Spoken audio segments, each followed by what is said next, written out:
نحمده ونصلی علی رسولہ الکریم. برادران اسلام، یہ محفل ذکر جو ہے یہ شاعر اللہ میں سے ہے، کیونکہ مسجد نبوی میں ایک حلقہ علم کا ہوا کرتا تھا اور ایک حلقہ ذکر کا ہوا کرتا تھا، اور اللہ تعالی جو ہے خصوصی اہتمام کے ساتھ جہاں لوگ اس کے ذکر کے لیے جمع ہوں، دور دور سے اس کے فرشتے آتے ہیں اور وہاں اس ذکر کو حاصل کرتے ہیں، جو اس کا فیض و نور ہے. اور جب یہ فرشتے واپس جاتے ہیں محفل ذکر سے تو اللہ تعالیٰ پوچھتا ہے کہ تم کہاں سے آ رہے ہو؟ تو وہ جواب دیتے ہیں اللہ تعالیٰ تیرے کچھ بندے دور دور سے اور قریب سے جمع ہوئے تھے تیری یاد کے لیے، ہم وہاں گئے تھے. پھر اللہ تعالیٰ پوچھتا ہے وہ کیا چاہتے تھے؟ تو فرشتے کہتے ہیں کہ وہ جنت چاہتے تھے. پھر اللہ تعالیٰ پوچھتا ہے وہ کس چیز سے پناہ مانگ رہے تھے؟ تو وہ فرشتے کہتے ہیں کہ اے اللہ وہ جہنم سے پناہ مانگ رہے تھے. تو اللہ تعالیٰ فرماتا ہے تم گواہ رہو کہ جس چیز کے وہ طالب تھے میں نے ان کو دی، اور جس سے وہ پناہ چاہتے تھے ان کو پناہ دیا. یہ صحیح حدیث شریف ہے. آج کل یہ محفل ذکر جو ہیں بہت زیادہ مٹ گئی ہیں، تقریباً ختم ہو گئی ہیں، اور بعض جگہ ہیں بھی تو ان میں بدعت کا بہت زیادہ زور ہے. اس لیے یہ محافل ذکر جو ہیں ایک بڑی قیمتی چیزیں ہیں اور بڑی اہم چیزیں ہیں. اللہ کے نزدیک جو ہے وہ ذکر ایسی بڑی چیز ہے اس کا کہ قرآن مجید میں اللہ تعالیٰ نے فرمایا اذکروا اللہ کثیر لعلکم تفلحون. اللہ کا ذکر کثیر کرو تاکہ تم فلاح پاؤ. تو فلاح کو اللہ تعالیٰ نے جیسے ایمان کے ساتھ جوڑا ہے کہ قد افلح المؤمنون، ایمان والے فلاح پا گئے، اسی طرح اللہ تعالیٰ نے فلاح کو تزکیہ کے ساتھ بھی جوڑا ہے. قد افلح من تزکا، فلاح وہ پائے گا جس نے اپنی باطنی صفائی، اپنے نفس کا تزکیہ کیا. پھر ابھی میں نے کہا اذکروا اللہ کثیرا لعلکم تفلحون، فلاح کو ذکر کثیر کے ساتھ بھی اللہ تعالیٰ نے جوڑا ہے. اب یہاں میں چند باتیں کہنا چاہتا ہوں جو شاید آپ کو سمجھ میں آئے نہ آئے، لیکن وہ ابتدائی باتیں ہیں، کیونکہ اس شعبے میں لوگ بہت کم ہیں اور بہت کم وہ جانتے ہیں. اللہ کے نزدیک ایک خاص اصطلاح ہے سیر الی اللہ. اس کے مطلب ہے اللہ کی طرف سفر کرنا، اللہ کی طرف جانا. یہ سیر الی اللہ جو ہے یہ دو مرحلوں میں ہے. قرآن مجید میں آتا ہے الا لہ الخلق والامر. لفظی معنی تو یہ ہے کہ جان لو اس بات کو، آگاہ ہو اس بات سے کہ مخلوق بھی اللہ ہی کی ہے اور امر حکم بھی اسی کا چلتا ہے. لفظی معنی ہے، لیکن قرآن مجید کی آیتیں بڑی گہری ہوتی ہیں. اس آیت سے جو چیز معلوم کی ہے وہ یہ ہے کہ ایک عالم خلق ہے اور ایک عالم امر ہے. عالم خلق جو ہے وہ عرش کے نیچے نیچے ہے، عالم امر جو ہے وہ عرش کے اوپر ہے. دوسری جگہ اسی بات کو اللہ تعالیٰ نے یوں فرمایا ہے عالم الغیب والشہادہ، جاننے والا ہے غیب کا اور عالم شہادت کا. عالم شہادت یہ ہے، عالم غیب عرش کے اوپر ہے. اب اللہ تعالیٰ کی ذات کی مخلوق سے کوئی مناسبت نہیں. اللہ تعالیٰ جب کسی انسان کو ہدایت دینا چاہتا ہے تو وہ اپنے کسی اسم یا صفت کے ذریعے سے دیتا ہے. چنانچہ اللہ تعالیٰ نے ہر انسان کے لیے جو کہ اس کو مانتا ہے، جو مسلمان ہے، پچھلی امتوں میں یا اس امت میں، ہر ایک کے لیے ایک خاص اسم ہے اللہ تعالیٰ کا، جس کے ذریعے اللہ کی ذات سے اس کو فیض ہدایت پہنچتا ہے. اس اسم کو اصطلاح میں اسم مربی کہتے ہیں، یعنی اس کی دینی زندگی کو تربیت دینے والا، بڑھانے والا، پالنے والا اسم. اس کے فیض کے تحت اس کی دینداری چلتی ہے اور پھیلتی ہے اور بڑھتی ہے. ہر اسم کے لاکھوں کروڑوں ظلال ہیں، یعنی عکس. اللہ کی اصطلاح میں ہے کہ جو اللہ تعالیٰ کے اسماء کا یہ ظلال ہے، الطرق الی اللہ تعالیٰ بعدد انفاس الخلائق، اللہ تعالیٰ کی طرف اتنے ہی راستے جاتے ہیں جتنے کے مخلوق کے نفوس ہیں، جتنے کے لوگوں کی تعداد ہے، اتنے ہی راستے اللہ تعالیٰ کی طرف جاتے ہیں۔ وہ انسان جو یہ چاہتا ہے ایمان کی تکمیل میں، والذین آمنوا اشد حبا للہ، قرآن مجید میں آتا ہے کہ اہل ایمان کی نشانی ہے کہ وہ اللہ کی محبت میں شدید ہے۔ اس محبت کو اللہ کے انسان محسوس کرے اپنے قلب میں۔ دوسری بات آتی ہے الموت جسر یوصل الحبیب الی الحبیب، موت ایک پل ہے جو محبوب کو محبوب سے ملاتی ہے۔ امام غزالی رحمۃ اللہ علیہ اپنی کتاب میں لکھتے ہیں کہ جو لوگ گناہوں کی زندگیاں بسر کرتے ہیں، من چاہے زندگی بسر کرتے ہیں، رب چاہے کہ انہیں فکر نہیں ہے، شریعت و سنت کی انہیں اتنی فکر نہیں ہے، موت کے وقت ان کو اللہ کی ذات سے ایک وحشت اور ہو جاتی ہے پیدا، کیونکہ موت کا وہ جو عالم ہے اس میں اللہ تعالیٰ نے فرمایا فَكَشَفْنَا عَنْكَ غِطَاءَكَ فَبَصَرُكَ الْيَوْمَ حَدِيدٌ، آج ہم نے تیری آنکھیں کھول دی ہیں اور وہ تیر کے مانند تیز ہیں۔ اور سکرات الموت میں انسان کو معلوم ہو جاتا ہے کہ جنت کو جانا ہے یا جہنم کو جانا ہے۔ دوسری جگہ ہے وَجَاءَتْ سَكْرَةُ الْمَوْتِ بِالْحَقِّ، موت کی تکلیف حقیقت کے ساتھ آتی ہے۔ یہی بات ہے کہ موت کے وقت معلوم ہو جاتا ہے کہ جنت جانا ہے یا جہنم جانا ہے۔ اب جس نے زندگی بھر من چاہی زندگی بسر کی ہے، رب کی نافرمانی کی ہے، ننگے سر نمازیں پڑھی ہیں، میں دیکھ کے حیران رہ گیا اس مسجد میں، دیکھیے کیا حال ہے لوگوں کا۔ ایک آدمی جس کے سر کے سارے بال سفید، داڑھی کے سارے بال سفید، لیکن اس کے انگریزی مانگ نکلی ہوئی تھی۔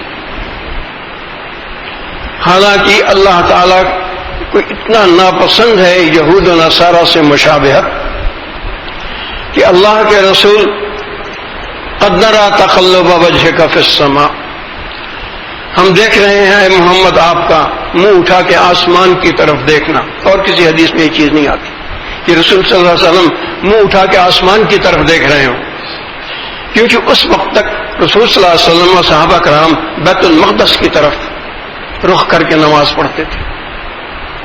اب بتائیے بیت المقدس میں کیا نقص؟ بنی اسرائیل کے 1,24,000 انبیاء نے اس طرف، سلیمان علیہ السلام نے اس کو بنایا ہے۔ تو لیکن رسول صلی اللہ علیہ وسلم عبادت میں بھی یہود و نصارہ سے مشابہت نہیں چاہتے تھے۔ تو جیسے ہی حکم آیا فَلَنُوَلِّيَنَّكَ قِبْلَةً تَرْضَاهَا، تو ہم آپ کو پھیر دیں گے اس قبلہ کی طرف جس کی طرف آپ چاہتے ہیں، اور نہ آپ نماز ہی میں کعبے کی طرف گھوم گئے۔ مسجد ذو قبلتین موجود مدینہ شریف۔ اسی طرح عاشورہ کا روزہ یہود رکھتے تھے ایک، جب رسول صلی اللہ علیہ وسلم نے پوچھا ان سے یہ کیسا روزہ ہے تو انہوں نے تفصیل بتائی، کیونکہ میں بات مختصر کرنا چاہتا ہوں۔ تو رسول صلی اللہ علیہ وسلم نے اس سال تو ایک روزہ رکھا، پھر فرمایا آئندہ سال اگر میں زندہ رہا تو 2 روزے رکھوں تاکہ مشابہت نہ ہو ان سے۔ سر پر انگریزی مانگ نکالنا، سر چیز جو سجدے میں جاتا ہے سب سے زیادہ قرب سجدے میں ہوتا ہے اللہ کا، اسی پر انگریزی مانگ نکلی ہوئی ہے۔ دیکھیے کتنی بڑی بربادی ہے یہ، کتنی بڑی تباہی ہے یہ۔ تو اللہ تعالیٰ کے اسماء کے ہزاروں لاکھوں ذلال ہیں۔ اب جب کوئی انسان کسی پیر سے بیعت ہوتا ہے جو کہ واقعتاً فنا اور فنا کیا چیز ہے؟ اس پورے راستے کو طے کر کے انسان کے روح کا اس اسم سے واصل ہو جانا، مل جانا۔ اور یہ جو سفر ہے عرش تک، تو اس کو کہتے ہیں عالم خلق۔ عرش کے اوپر جو عالم امر ہے اس کے 4 نام ہیں۔ پہلا نام ہے عالم قدس، یہاں ملائکہ کا بھی کوئی گزر نہیں ہے۔ دوسرا نام ہے عالم ارواح، کیونکہ عالم خلق میں آنے سے پہلے عالم ارواح وہاں پر تھی۔ تیسرا نام ہے لامکان، کیونکہ یہاں ڈائریکشن نہیں ملتی کہ مشرق مغرب شمال جنوب اوپر نیچے، ڈائریکشن نہیں ہے وہاں پر، اس لیے اس کو کہتے ہیں لامکان۔ تیسرا نام ہے عالم، چوتھا نام ہے عالم امکان، ممکن سے ہے کہ یہ بھی بنایا گیا ہے، پیدا کیا ہے اللہ تعالیٰ نے اس کو۔ تو اس سفر کے اندر جس انسان کو قلبی ذکر حاصل کرنا ہو، نقشبندیہ سلسلے میں جیسے قلبی ذکر، تو پیر سے جو حضور صلی اللہ علیہ وسلم کے قلب مبارک کا فیض آتا ہے اور خود جب وہ ذکر کثیر کرتا ہے تو اس سے کیا ہوتا ہے کہ لطیفہ قلب میں جو مردہ ہوتا ہے اس میں زندگی پڑ جاتی ہے۔ قرآن مجید کی آیت شریفہ اب من کان میتا فاحییناہ، بھلا جو وہ مردہ تھا پھر ہم نے اس کو زندہ کر دیا، وجعلنا لہ نور یمشی بہ فی الناس، اور اس کو ایک نور دے دیا کہ وہ اس کو لے کے لوگوں میں پھرتا ہے۔ اس نور کا اندازہ آپ اس بات سے کیجئے کہ حجاج بن مسلم کے دور میں قتیبہ بن مسلم جو کمانڈر تھے مسلمان فوج کے، وہ تھوڑی دور آئے ہیں اس افغانستان سے تھوڑا آگے تک یہاں، اس کے بعد قتیبہ بن مسلم کو بلا لیا واپس۔ یہ سارا آپ کا قازقستان اور ترکمانستان اور آذربائیجان اور فلانی کیا کیا کیا، یہ سب جو ہے ایک شخص کے ذریعے سے اسلام پھیلایا۔ پورے انڈونیشیا کے اندر ایک شخص کے ذریعے اسلام پھیلا ہے۔ اسلام ہند کے اندر کوئی جہاد نہیں ہوا ہے۔ صحابہ کرام کی قبریں آپ کو کابل میں ملیں گی، افغانستان سے وہ واپس چلے گئے، کابل میں آپ کو صحابہ کرام کی قبریں ملیں گی۔ ہند میں سارا اسلام صوفیہ سے پھیلا ہے۔ خواجہ معین الدین چشتی رحمۃ اللہ علیہ نے ایک سفر کیا اجمیر شریف سے لے کے بہار تک، اور ایک روایت کے مطابق 90 لاکھ اور دوسری روایت کے مطابق 90,000 لوگ مسلمان ہوئے۔ اس کے بعد ان کے خلفاء کا سلسلہ، سارے ہند میں جو اسلام پھیلا ہے وہ ان لوگوں کے ذریعے پھیلا ہے جن کو اللہ تعالیٰ نے فرمایا وَجَعَلْنَا لَهُ نُورًا يَمْشِي بِهِ فِي النَّاسِ، ہم اس کے لیے ایک نور پیدا کرتے ہیں جس کو لے کے وہ چلتا ہے۔ تو مقصد کیا ہوتا ہے، سیر اللہ کیا ہے، وہ یہ ہے کہ کسی صحیح شخص سے بیعت ہونے کے بعد ایک تقوی پرہیزگاری اور کثیر ذکر کی زندگی بسر کرنا، تاکہ نمازوں میں حضوری حاصل ہو جائے، اعمال صالحہ کرنے کی توفیق ہوائے، اور جو بات آج آپ نہیں سنیں گے کہ فلاں شخص بڑا کثیر العبادت ہے، یہ بات آپ نہیں سنیں گے۔ کثرت العبادت یہ چیز مٹ چکی ہے تقریباً، لوگ بس آرام کرتے رہتے ہیں، نام کے لیے تھوڑی نماز پڑھ لی، کوئی ذکر کر لیا۔ یہ آپ سنیں گے فلاں شخص جو ہے وہ بہت ہی بڑا مقرر ہے، بہت بڑا عالم ہے، بڑی تقریر اچھی کرتا ہے، لیکن کثیر ذکر ہونا اور کثیر العبادت ہونا یہ تو چیز تقریباً مٹ چکی ہے۔ تو یہ پیدا ہوتی ہے جب انسان کا یہ لطیفہ قلب جا کے اپنے اصل سے واصل ہو جو عالم اللہ مکان کے اندر ہے، اس وقت فلاح قلب حاصل ہوتی ہے اور انسان بالکل واضح قلب ذکر سنتا ہے اور قلب اللہ اللہ کہتا ہے، اور یہ ایک مدت ہے 12 گھنٹے کی یا کچھ، اس میں 25,000 بار اللہ اللہ کہتا ہے۔ اور قلب میں چونکہ روح ہوتی، یہ لوتھڑا جو ہے ذکر نہیں کرتا، بلکہ قلب میں جو روح ہے وہ ذکر کرتی ہے، اور روح کو موت نہیں۔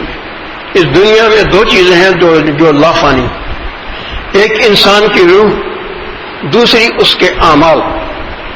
روح بھی لے جائی جاتی ہے، اعمال بھی لے جائے جاتے ہیں، خود مر جاتا ہے وہ، اس کا مکان ضائع ہو جاتا ہے، کھیت ضائع ہو جاتے ہیں، زندگی پراپرٹی ضائع ہو جاتی، دنیا بھی زندگی فنا، لیکن اس کے اعمال باقی رہتے ہیں ابد الابد تک، اور اس کی روح باقی رہتی ہے ابد الابد تک۔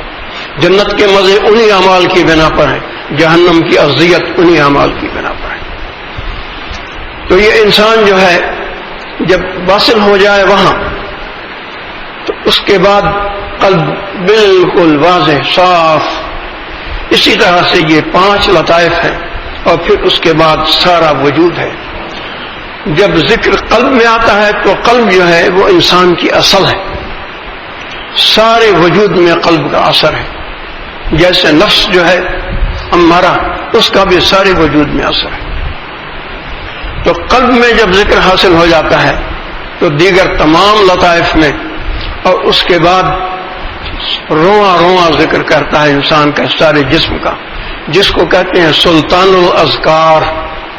ایک خاتون تھی جس کے بارے میں مجھے بتایا گیا کہ وہ بیت الخلاء میں جب جاتی تو اس کو بہت شرم آتی تھی، کیونکہ اپنے کوزوں سے وہ ذکر کی آواز سنتی تھی. یہ ایسی قیمتی چیز ہے قلبی ذکر، لیکن اس کو حاصل کرنے والے بہت کم ہیں، کیونکہ اس میں بڑی محنت کرنی پڑتی ہے. اور وہ محنت کیا ہے؟ تنہائی میں بیٹھنا اور ذکر کرنا اور تقوی کی زندگی بسر کرنا. اور یہ چیز نفس امارہ پر بڑی بھاری ہے، کیونکہ نفس امارہ کو بنیاداً اللہ کی ذات سے وحشت ہوتی ہے، اللہ کی عبادت سے وحشت ہوتی ہے، اللہ کے ذکر سے وحشت ہوتی ہے، قرآن مجید سے وحشت ہوتی ہے، مسجد سے وحشت ہوتی ہے، مسجد میں بیٹھنے سے وحشت ہوتی ہے. جلدی بھاگو نکلو مسجد سے، نماز پڑھ کے بھاگو فوراً، ٹھہرو مت کیا. تو یہ نفس امارہ ذکر میں بیٹھنے ہی نہیں دیتا، نوافل پڑھنے نہیں دیتا. بس یہی سارا مجاہدہ ہے کہ تقوی و پرہیزگاری کی زندگی بسر کرنا، کسی صحیح شخص سے جو فنا و بقا سے گزرا ہوا ہو بیت ہونا، اور اس کے بعد کثیر ذکر کرنا. مجھے تقریباً 8.5 سال لگے، اور خواب کے اندر میں تمام دیکھا کرتا تھا لطائف کے عروج مسلسل. یہ ایسے نظر آتے تھے جیسے سورج طلوع ہو رہا ہے. اس طرح سے چلتے چلتے چلتے جب یہ وسط پہ پہنچے، اور اس میں 1.5 2 3 4 مہینے لگتے تھے، تو اس کے معنی یہ ہے کہ عالم خلق طے ہو گیا اور لطیفہ عرش پر پہنچ گیا. جب اس کے بعد یہ ڈوبتا ہے جیسے سورج ویسے چلتے، تو اس کے معنی ہے کہ اب عالم امر میں سفر ہے. اور جب جا کے یہ ڈوب جاتے تو اس اسم سے جو مربی ہے وہ واصل ہو گئے. اور مجھے یہ اللہ تعالیٰ کی طرف سے ایک خاص اشارے کے ذریعے بتایا گیا کہ تمہارا مربی اسم القدیر ہے. سبحان اللہ وبحمدہ، سبحانک اللہم وبحمدک، اشہد ان لا الہ الا انت استغفرک و اتوب الیک. اللہم صلی علی سیدنا محمد وعلی آل سیدنا محمد وبارک وسلم. بس جناب بات ختم.